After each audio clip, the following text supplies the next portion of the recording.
bien importante que tomemos en cuenta que hay este detallito que promueve la dinámica del consumo y del uso del automóvil y rompe con el tejido social, porque al momento de que a los arquitectos, diseñadores, etcétera, se les obliga a poner X número de cajones, se comen los locales comerciales, dejan de poner locales comerciales con vista a la calle. Y al yo dejar de promover el consumo, bueno, la dinámica del tejido local, o sea, lo que sucede en la colonia Roma es que tiene mucha vida porque tiene muchos locales comerciales. Si yo pongo estacionamientos, dejo de construir locales comerciales y la gente ya no puede consumir, producir y generar una dinámica local. Se generan espacios dormitorios, como la colonia del Valle ya tiene sectores en los que no hay locales. Entonces, ¿qué hace la gente? Pues llega a dormir, pero pues tiene que usar el coche para ir al súper, etcétera. Entonces, me interesaba mucho poner ese punto a la luz, que el obligar, el dejar cajones de estacionamiento dentro de las construcciones nuevas está rompiendo con el tejido social, y lo vemos muy evidente en los nuevos edificios que están construyendo, que son 20, me parece que la última torre de la de Vancomer tiene 20 o 15 niveles de estacionamiento. ¿Qué va a pasar cuando dejemos de usar los coches? Ese espacio bajo tierra, ¿qué le vamos a hacer? ¿Lo vamos a usar como bodega?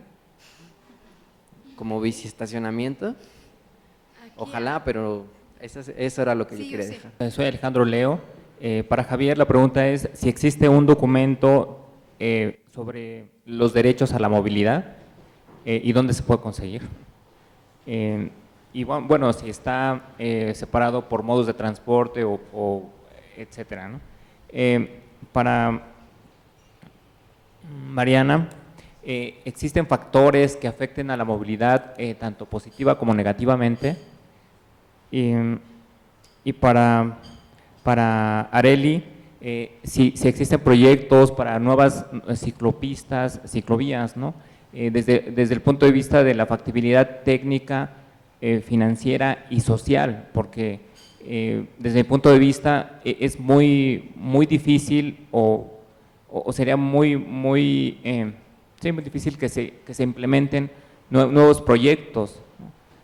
Porque simplemente no tenemos espacio, ¿no? O sea, desde ese punto de vista, si existe la factibilidad técnica, financiera y social de nuevos proyectos para ciclovías, ¿no? ¿Qué ciudades son ejemplos? Es dificilísimo hablar de ejemplos de ciudades, híjole, no sé. Ciudades que son ejemplo ahorita, 10 años después resulta que no, que siempre no eran tan buenos. Un poco lo interesante es como descubrir como las experiencias y aprender de ellas y construir sobre ellas, ¿no? O sea, es un poco eso. Por ejemplo, quien haya estado en el centro de Iztapalapa o en el centro de Azcapotzalco, en el centro de Xochimilco, en los barrios prehispánicos que se comió la ciudad, sabe que las velocidades no son mayores de 30 kilómetros por hora. Digamos que son, y la novedad desde hace años o de pocos años en Europa ha sido las zonas de tránsito calmado, las zonas 30. Y claro, cuando tú comparas los dos, ves que incluso funciona mucho mejor en México, ¿no? Entonces, en realidad ya tenemos zonas 30, aunque no las brandeamos así, ¿no? O sea, son zonas donde las calles hay recovecos, los coches van lento, no hay banquetas, la gente camina en la calle. Un poco como las zonas 30 de los centros europeos o las zonas residenciales de Tokio, bueno, las zonas centrales de Tokio con callecitas no tienen banquetes. Entonces, un poco tenemos incluso nosotros generados la experiencia de los tianguis, son algo como muy interesante en términos de convivencia, de uso del espacio público. Entonces, un poco es complicado decir que una ciudad es como ejemplo. Más bien la cosa es ir construyendo entre todos las experiencias y sobre todo documentando las historias, que luego es lo que no hacemos. No tenemos memoria y no es parte de ser un país subdesarrollado, ¿no? No tenemos esta capacidad de documentar nuestra memoria, pero bueno, creo que yo respondería así, ¿no? Y te podría hablar miles de ejemplos, pero de todos lados. Esto yo supongo que esto lo híbrido es como la multimodalidad, ¿no? El moverte en muchos modos de transporte. Supongo que eso es como el futuro, ¿no? O sea, el discurso en realidad sólido es, lo más irracional es moverte nada más en un modo de transporte. O sea, tiene ventajas y desventajas cada modo. El quedarte con uno generar barreras para los otros es muy poco racional. Pasa y es muy seguido porque, cuando ponen los parquímetros, ¿no? Al día siguiente hay como el 20% de los coches que usa la colonia y claro, luego agarra otra vez vuelo el número de autos, pasa lo mismo con el Metrobús, pone el Metrobús y al principio la gente no lo usaba y lo empezó, y resulta que la barrera de entrada, digamos, a usar estos dos, es como, ¿cómo demonios lo uso, no? Que ahí está ¿cómo pago el parquímetro? ¿Qué hago? Y es como un poco el miedo al oso, ¿no? El que te digan, híjole, qué atrasado, ¿no? Y entonces pasas 3 veces frente al aparatito donde metes la tarjeta del Metrobús, ¿no? Y pasas y como que ves, no preguntas, porque y un poco de esas cosas son como, entonces resulta que el conductor del auto no sabe cómo se paga un microbús, ¿no? O sea, ¿qué pago al principio, al final? ¿Es tarifa fija o no? Pues en ningún lado dice, es muy, ¿no? Entonces no sabe, ¿no? Por ejemplo, ¿por qué van 5 cuadras en coche en un tránsito espantoso cuando gateando hubieras llegado más rápido? No saben caminar, no saben cómo es, o sea, dejar el coche, o sea, están acostumbrados a hablar de parking, dejan el coche. Entonces, un poco el tema es cómo liberas estas barreras para los modos distintos de movilidad y generas soluciones mucho más integrales. Vamos hacia allá, el problema es que vamos muy lento, ¿no? El tema de saturación de las vías, existe, y es una de las cosas que quería decir, hay un tema como, tú no sabes si estás defendiendo, y para molestar a Arely, bueno, siempre la molesto, la molestaré otra vez, como estamos defendiendo, se puede defender el tema de movilidad sustentable desde una parte social, de equidad social, también lo podrías defender desde el punto de vista del liberalismo individual, ¿no? Desde del egoísmo individual, si todos queremos salir en coche al mismo tiempo, al mismo lugar, pues no, o sea, no va a funcionar así, no funciona, eso es evidente. Claro, tú puedes analizar el tema de la saturación de las vías desde el punto de vista económico, donde un bien digamos, valioso es gratuito, relativamente gratuito porque te hay que quedar en el coche, digamos, para usarlo, pero del usuario del coche es gratuito, no hay barreras. Entonces, por supuesto que la saturación vial deriva de eso, y una respuesta automática es pongámosle una tarifa, que es un poco el sentido de los parquímetros, ¿no? O sea, pongámosle una tarifa y entonces esa saturación que deriva del uso excesivo de un bien gratuito, ya no es gratuito y se ajusta la tarifa, digamos, a la demanda. Entonces un poco el chiste es que ajustas la demanda con la tarifa, tarifas más altas hace que menos lo usen, ¿no? Y por supuesto que hay un elemento de equidad que hay que compensar, pero bueno, es un poco ese enfoque, digamos, y el otro enfoque es un poco lo social, ¿quién se queda fuera de esto, no? O sea, el clásico, yo no sé si ustedes han hecho alguna acción, tipo una marcha, una acción, tirarse al piso, si no lo han hecho, háganlo, es súper divertido. Nada, es que no los agarre la policía. Y un poco lo que pasa es, me acuerdo, la reacción automática de los automovilistas cuando y no solo lo que yo he hecho, sino lo que se puede ver, es cuando alguien hace una protesta en la calle, una acción civil en la calle, la reacción del automovilista es, pónganse a trabajar, ¿no? Pero sale como de acá, ¿no? Como acá, pónganse a trabajar, ¿no? Porque quien es productivo y está generando valor son ellos, son los que van en auto, los que están ahí haciendo quién sabe qué, ¿no? Son como rémoras del desarrollo o algo así, ¿no? O el otro ejemplo, ¿no? O sea, van cruzando una calle, peatones que dicen, es raro, pero sí hay, y cada vez más, peatones que dicen, yo no tengo por qué correr, que es mi derecho cruzar porque está verde, porque, en fin, no tengo por qué correr ahí como en fin, ¿no? No puedo correr, entonces, ¿por qué no? Hay tantas preguntas. Voy, espera, voy. Ahora ya te estoy cobrando sí, la... ya estoy viendo que... Y entonces, claro, lo que dice el conductor es, apúrense, ¿no? Bueno, hay una palabra que no puedo decir aquí, pero no, flojas. Entiendo. O sea, no, me lo contó este concepto desde la izquierda de quién se queda fuera en la movilidad, también es un enfoque importante. Entonces yo sí quisiera como plantear que En realidad, estas dos visiones, la visión desde el punto de vista de la economía y de la racionalidad individual, y desde el punto de vista de la equidad social, tienen que trabajar juntas. O sea, no pueden ser manejadas como, ok, una es la propuesta de la izquierda y la otra propuesta de la derecha. En realidad tenemos que generar un discurso en el que ambas tengan sentido, ¿no? Es como un reto en el que no hemos logrado, ¿no? Pero creo que vamos hacia allá. Si se fijan, los discursos de los partidos no están totalmente metidos, el de la izquierda, en el discurso de la izquierda, porque no saben un bien cómo tomar el tema de la movilidad, ¿no? Digo, pareciera que es como un reto muy interesante. Bueno, yo también entendí lo de los híbridos queriendo saber si era intermodalidad, ¿no? Porque para mí los autos híbridos, motores híbridos, no sirven absolutamente de nada para incentivar la movilidad urbana sustentable, porque puedes tener los mejores motores, sin embargo vas a tener otras externalidades como la obesidad, los accidentes viales, la congestión, que por el mejor motor no vas a cambiar, ¿no? Entonces, no sé si te referías a la intermodalidad más que a los viajes de autos híbridos, ok. Bueno, eso ya lo contestó Javi.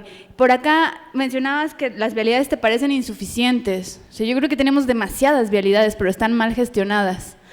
Me parece que eso, o sea, una es su solución, pero que construir más vialidades no es la solución, sino Exacto. equilibrar más el desarrollo metropolitano para que sea un derecho a la habitabilidad y no renunciar a tu derecho de vivir donde resides. Sí, no, totalmente de acuerdo, ¿no? Y la manera en cómo estamos gestionando nuestras vialidades, por ahí hay un concepto de calle completa, en donde tomas en cuenta a todos los usuarios, y es entonces, pues, todas las vialidades que ya tenemos, transformémoslas y no las dejemos nada más para los autos, ¿no? Dejémoslas para beneficiar a todos los usuarios. Y ahí haces una reflexión que a mí me parece súper importante. Cuando hablan de la Ciudad de México, digo, en particular yo soy de Guadalajara, ¿no? Yo llegué aquí a la Ciudad de México y era pues nada más el DF, y de repente te das cuenta que es el Edomex, que es Pachuca, que es incluso Querétaro, Puebla, o sea, la Ciudad de México es ya esta megalópolis, y hay que pensar esta gestión de las vialidades, entendiendo todas las necesidades que hay, no nada más de nosotros los que habitamos el Distrito Federal, sino todos los que vienen y van todos los días, ¿no? Decían de los usos de suelo y la reglamentación, no sé qué iba a decir Javier, seguramente él va a decir cosas más interesantes que yo, pero a mí me parece justo ese primer problema que mencioné, ¿no? El marco normativo esquizofrenizante, ¿no? Tienes un reglamento, una ley de movilidad que te dice que el peatón es la prioridad. Sin embargo, ya cuando bajas a la reglamentación de lo que quieras, de tránsito, de construcción, ¿no? De seguridad pública, pues la jerarquía de la movilidad urbana sustentable no es congruente. Basta con mencionar ahí, por la oficina de nosotros en Sedatu, está un nuevo edificio que tuvo que comprar otro terreno en plena zona rosa, que quiero imaginarme cuál es el valor, ¿no? de ese terreno, y está simplemente para cumplir los reglamentos de construcción. Entonces son cerca de 16 pisos, no sé si lo ubican, Florencia y Hamburgo. Es el estacionamiento de un edificio que está en Reforma y Florencia. Entonces, definitivamente hay que bajar toda esta visión de movilidad urbana sustentable a los diferentes reglamentos de construcción, sumamente importante. Por ahí TDP tiene muchos estudios al respecto, por eso digo que Javi va a decir cosas más interesantes que yo. Y por último, lo de los factores, pues no te entendí bien, pero a ver, me voy a aventar mi choro mareador a ver si latino. El asunto, bueno, yo dividiría como 3 factores, ¿no? Primero, los factores individuales, los factores sociales y los factores de gobierno. En los factores individuales hay un libro buenísimo que a mí me encanta que se llama La metrópoli y la salud mental, o la vida mental. Lo escribieron en 1903, ¿no? Y cuando tú lo lees, te das cuenta de que es algo que está súper actual. Es un sociólogo, no me acuerdo el apellido de este señor, Eric Lim o algo así, pero te habla de que el individuo cuando vive en la ciudad se vuelve agresivo, ¿no? Fue uno de los primeros sociólogos que habló de la ciudad en términos psicológicos. Entonces, todos esos factores exógenos y endógenos que nos pasan como individuos nos hacen actuar en la vida en la ciudad de una manera que jamás actuaríamos viviendo en el campo o siendo nómadas, como la naturaleza del individuo es la lógica, ¿no? Entonces esos factores nos llevan también a construir los factores sociales, una visión social en donde la comodidad de uno es la normalidad, aunque afectes a todos los demás. Entonces, das por bueno que tú estés bien, aunque estés afectando a un montón de personas. Y tiene que ver con dónde compras tu casa, el auto que compras, cómo te mueves, ¿no? Y por último, los factores de gobierno, que yo los dividiría en dos. Primero, que te digan que lo tienes que hacer, ¿no? O sea, este tema está ausente o estaba ausente en nuestro sistema de planeación. Entonces te ibas al Plan Nacional de Desarrollo, te ibas a los sectoriales, te ibas a cualquier instrumento y no te dejaban como gobierno federal hacer absolutamente nada de estos temas, ¿no? Afortunadamente la SEDATU se crea con esta administración federal y entonces tienes los incentivos, pero tu atribución es netamente de asistencia técnica porque es una atribución que le corresponde a los gobiernos locales. Entonces yo como federación lo único que puedo hacer es o incentivar con recursos o acompañar con asistencia técnica a los gobiernos municipales, ¿no? Entonces, si juntamos todo esto bajo una misma visión, pues entonces todo afecta a la movilidad urbana sustentable y los patrones que tenemos en las ciudades. Brevemente quisiera comentar a esta pregunta sobre guías o como ciudades que pienso que son modelo. Yo compartiría la visión de Javier, porque no creo que es ni deseable ni realmente útil el tratar de copiar cosas que funcionan en otra economía, en otro clima, en otra cultura, sino que realmente tenemos que buscar o más bien crear el traje a la medida de quienes nosotros somos, ¿no? Nuestro clima, nuestra historia, nuestra orografía, en fin, nuestra ciudad. Y aquí sí quisiera comentar que, como dice Javier, yo también pienso que a pesar de lo que nos quejamos y lo mucho que todavía tenemos que avanzar, somos una ciudad que es amable todavía, o sea, que tiene… Y por ejemplo, yo empecé a revisar esto, la cantidad de movilidad no motorizada que existe en la ciudad está invisibilizada, no se ha contado. Pero la recogida de basura se hace a pie. El reparto del gas, por 60 años, lleva haciéndose a pie, la mayor parte. Ahora entró el gas natural y no sé qué, pero el gas y el agua caliente en nuestras casas, la comida en nuestras casas se reparte básicamente a pie, ¿no? Quien no tiene… que es la gran mayoría aquí no tiene estos grandes tanques arriba. Tenemos todavía 360 kilómetros de canales de agua, que pues si los comparamos con 114 kilómetros de ciclovía que hay en la ciudad, realmente al DF le deberían haber dado un premio por movilidad en agua, no por ecobici, ¿no? O sea, y todo esto pues ni lo conocemos, ni sabemos dónde está en nuestra vida, nos hemos ido a meter allí, no lo conocemos, lo despreciamos. Como ciudadanos no se diga, porque no nos damos esa oportunidad, pero como gobierno pues olvídense, ¿no? Y eso es dramático, no podemos darnos el lujo de ignorar la ciudad que somos, o sea, para poderla transformar y para hacerla habitable, para que nosotros la amemos y que la conozcamos y la amemos y poder construir como su potencial en términos de sustentabilidad y de equidad, pues necesitamos conocerla primero y entonces sí, ir y ver dónde están sus fiestas, dónde están sus tianguis, dónde están sus parques, dónde están sus árboles. Hay árboles de 400 años aquí, ¿y cuándo nos hemos ido a ver? O sea… En fin, hay una serie de cosas maravillosas en esta ciudad, pero pues no las conocemos. Entonces, y quien toma estas decisiones, pues tiene que no nada más irse a Berlín, a Copenhague, a Ámsterdam y llegar y decir, ay, no, allá sí son civilizados. Sino, no, aquí hay cultura, señoras y señores. O sea, no se vale despreciar lo que somos. Más bien conozcámoslo y aquilatémoslo. O sea, somos una ciudad con un potencial increíble para la sustentabilidad. Ahí está Xochimilco, ahí está Milpalta, ahí está… Tláhuac, con producción agrícola orgánica, señoras y señores, no necesitas traerla de importación de allá de Estados Unidos, la tenemos aquí, ¿por qué? O sea, ¿no? Entonces sí, cuando dices ¿qué guía modelo? Pues más bien abramos los ojos a la ciudad hermosa en la que estamos, porque tiene un gran potencial.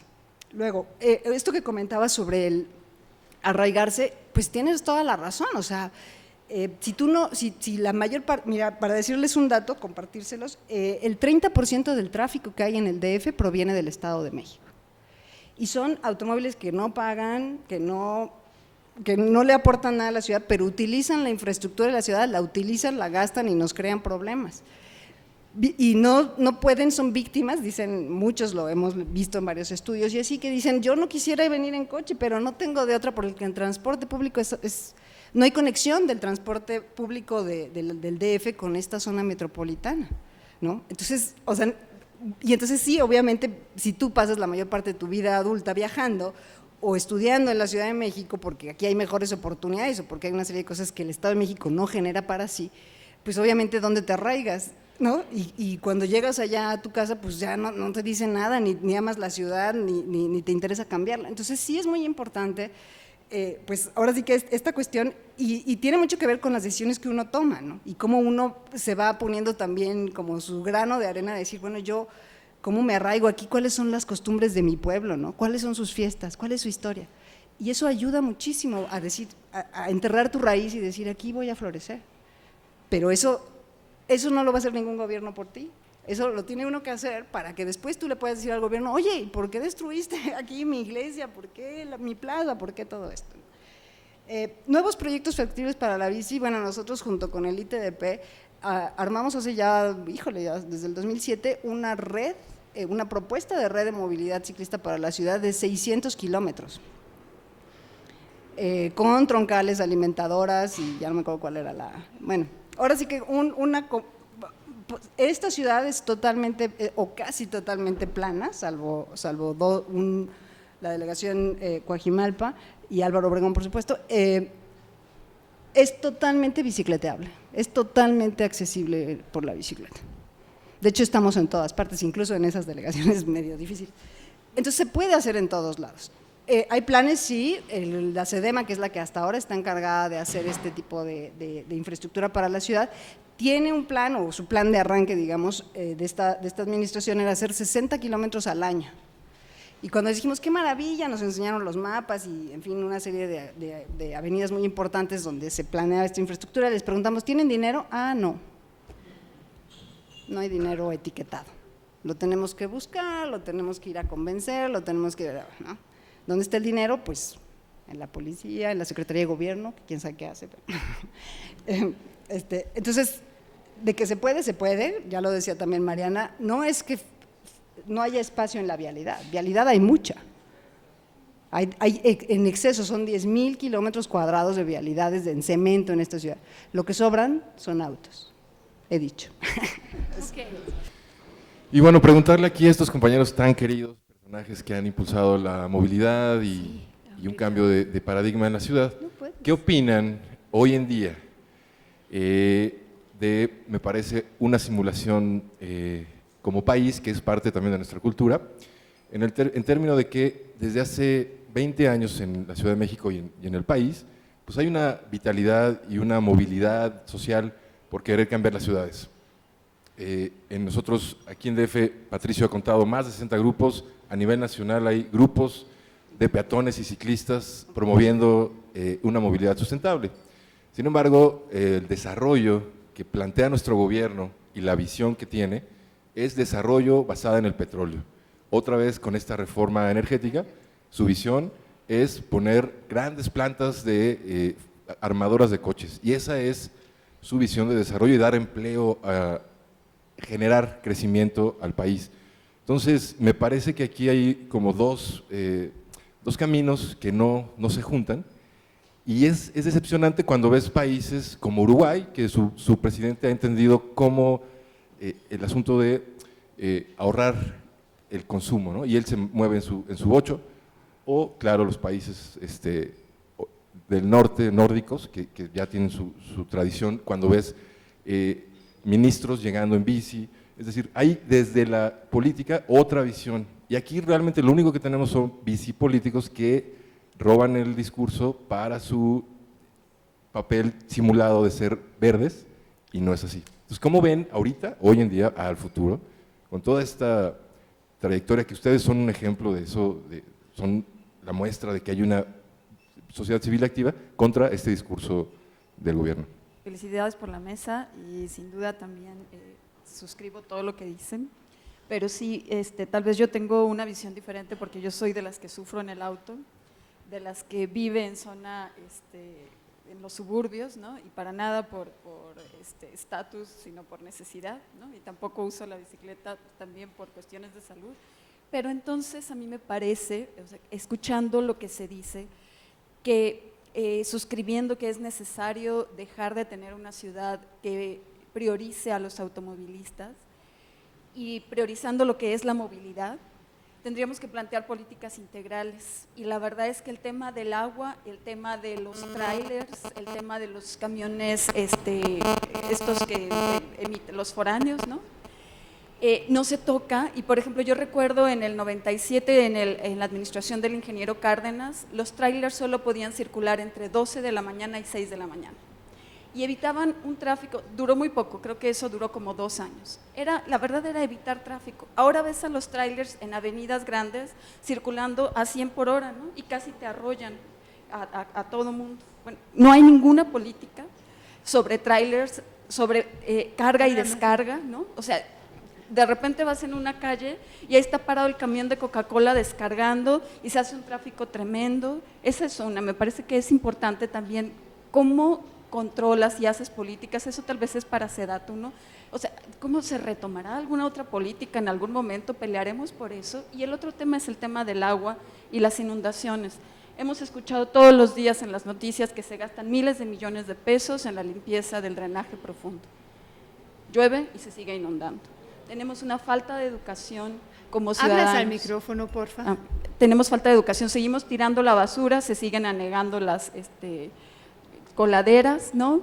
Y la verdad es que yo si voy en el auto o voy en el transporte público, porque también lo uso mucho, el Metrobús, sufres las lluvias, las inundaciones, te salpican, te tienes que meter al agua.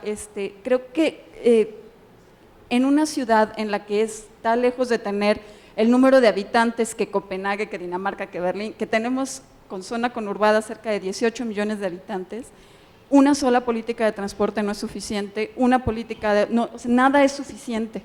No, ya hay metro, tendríamos que realmente, como dice Arely, apropiarnos, somos ciudadanos y ciudadanas y tenemos como que exigir que no queremos más emisiones fósiles porque queremos una ciudad que se respire, que queremos una ciudad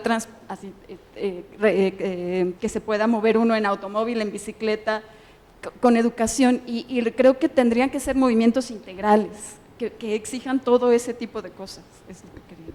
Yo quería hacer 3 preguntas. Primero, se habló en los retos del que era de información, que se hablaba del diálogo con las instituciones, pero ¿cómo sería ese diálogo? ¿Sería a partir de quejas, a partir de ONGs ese diálogo, a partir de propuestas? ¿Y cómo se haría esto? Porque pues puedes lanzar quejas y nunca te responden, ¿no? Segundo, es acerca del presupuesto, que esto de que sin presupuesto no se pueden hacer políticas públicas. Y mucho del discurso pro coches es que ellos pagan tenencia, ellos pagan su licencia, ellos pagan los parquímetros y finalmente los que viajamos en bicicleta y en transporte público somos los subsidiados. Entonces, como ¿por qué habrían de darnos a nosotros si no pagamos tantos impuestos como los coches?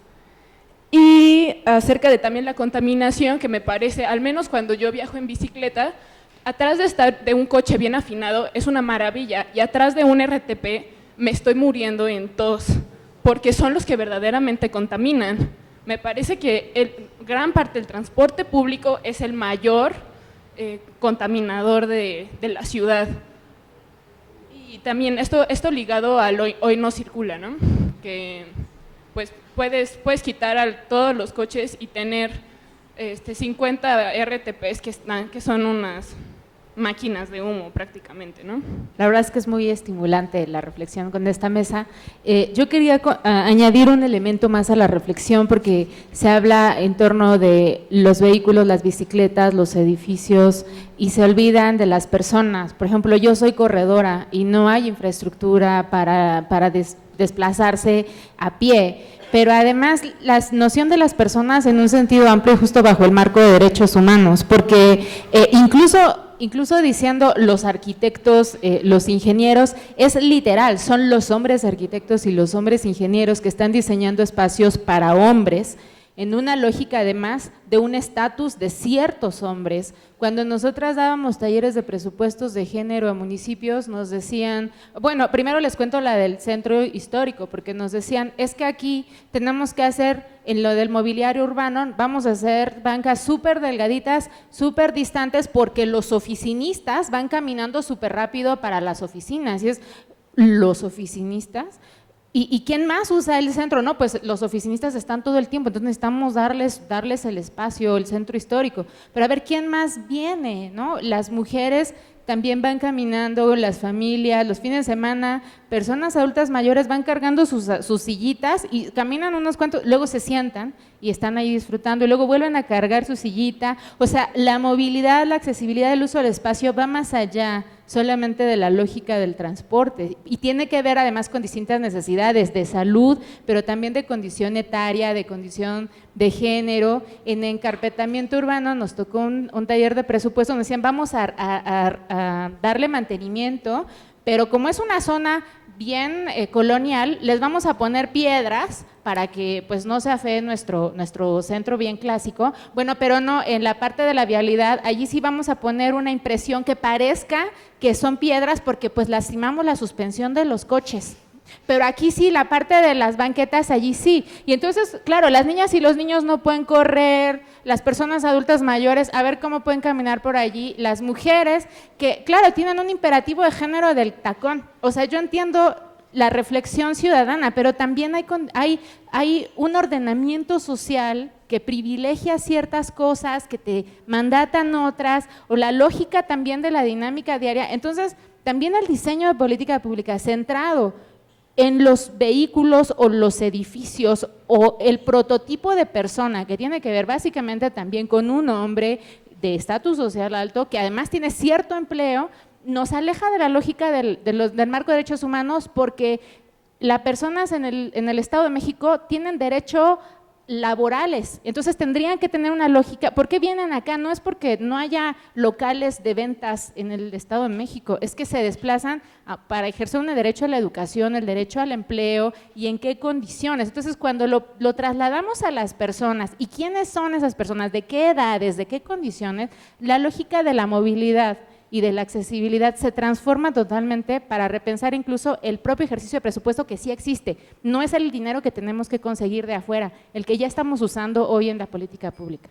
¿Quién se queda atrás? O sea, ¿quién dejamos atrás en esto, no? O sea, los oficinistas van primero y atrás se quedan los niños, en fin, la pregunta es quién se queda atrás y por qué tenemos esta manía de pensar que alguien se tiene que quedar atrás.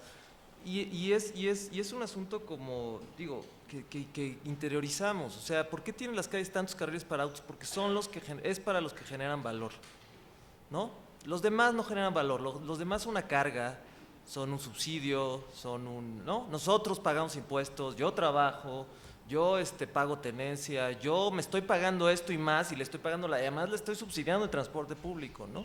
O sea, es como una visión, digo, es lo que está atrás. ¿Quién se queda? Entonces hay siempre alguien que se queda atrás. Como no podemos movernos todos en coche, entonces hay una mayoría que tiene que, digamos, ni modo, asumir los costos, y entonces los que sí se pueden mover son los que generan valor, los que valen la pena. Hay un discurso súper discriminador en este país sobre muchas cosas, esto es un reflejo nada más de eso.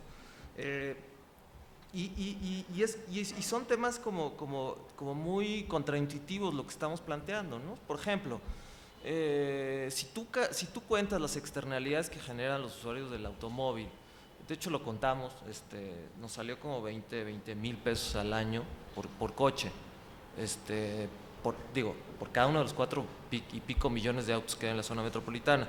Ese dinero no lo pagan en impuestos. Digo, en ISR pues eso no vale, o sea, en impuestos vinculados con el auto no pagan ni el 20%, o sea, no, y súmale, eso no contiene el subsidio de la gasolina, que ahorita ya no está tan subsidiada, pero es muy alto. Entonces en realidad los automovilistas están pagando, no lo están pagando, están siendo subsidiados por la sociedad. O sea, hay externalidades en accidentes, en contaminación, en congestión, que están transfiriendo a todos los demás. Y es un poco contraintuitivo porque lo intuitivo es que el transporte público es el que genera contaminación. Es que los vehículos de carga son los que generan congestión en la vía. En realidad no es cierto. Ni los vehículos de carga son los que generan, son los coches los que generan la congestión. No, claro, desde el coche pareciera que es el otro el que genera la congestión. Y tampoco en los números dicen que el transporte público no es el que genera la contaminación, son los vehículos privados. Pero hay una tendencia a olvidar esto y de transferir el costo a los demás. Pareciera que ese es el tema clave.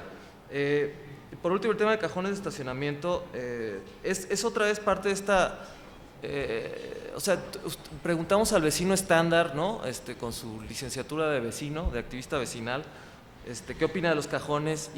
Claro, existe la tendencia a pensar que los cajones, el exigir cajones a nuevos desarrollos, reduce el tránsito, reduce la congestión, ¿no?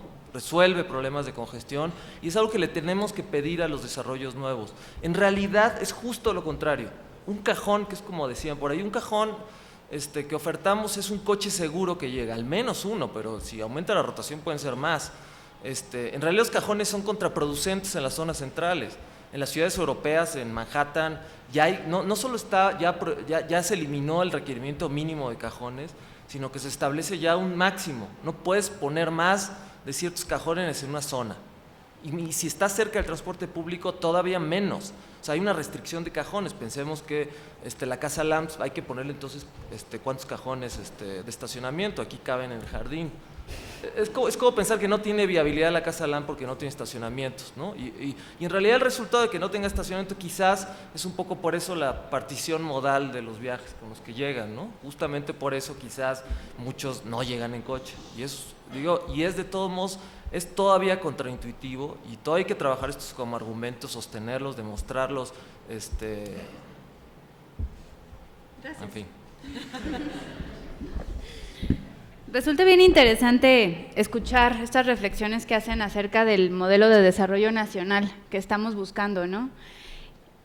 Yo te mentiría si te doy una respuesta en lo nacional, ¿no? O sea, en lo individual, creo que nos hace falta mucho como país reflexionar y buscar a más gente que reflexione con nosotros, porque si bien estamos aquí, ciertos ciudadanos, hay que pensar en que la mayoría está trabajando, ¿no? Está levantándose a las 4 de la mañana para llegar a un trabajo a las 8 de la mañana, llega a las 11 de la noche de nuevo a su casa y duerme muy mal, ¿no? Entonces, todas esas personas realmente no tienen ni el incentivo para involucrarse ni el tiempo para hacerlo. Entonces, quizá valga la pena que como nación propiciemos más este tipo de encuentros y salir de Casa Lam y estar haciendo un trabajo de advocacy y grassroots más cercano a lo que el ciudadano que no puede venir a estos foros puede aportar a las discusiones. Sin embargo, como SEDATU, ¿no? O sea, no sé si ustedes, para empezar, sabían lo que es SEDATU, ¿no? O sea, hay muchos ciudadanos y muchos funcionarios locales en las que nosotros vamos a hablar y SEDATU, perdón, ¿no? O sea, es de nueva creación. La SEDATU tiene 2 años, entonces como una democracia joven que somos también, estos temas pues resultan novedosos para la discusión. Y en ella, el tema de movilidad urbana es una política que es incipiente, la misma que la política de desarrollo regional, ¿no? Y desde la Subsecretaría de Desarrollo Urbano y Vivienda justo estamos luchando todos los días y es súper cansado posicionar este tipo de políticas en el imaginario colectivo, ya sea ciudadano o de gobierno, ¿eh?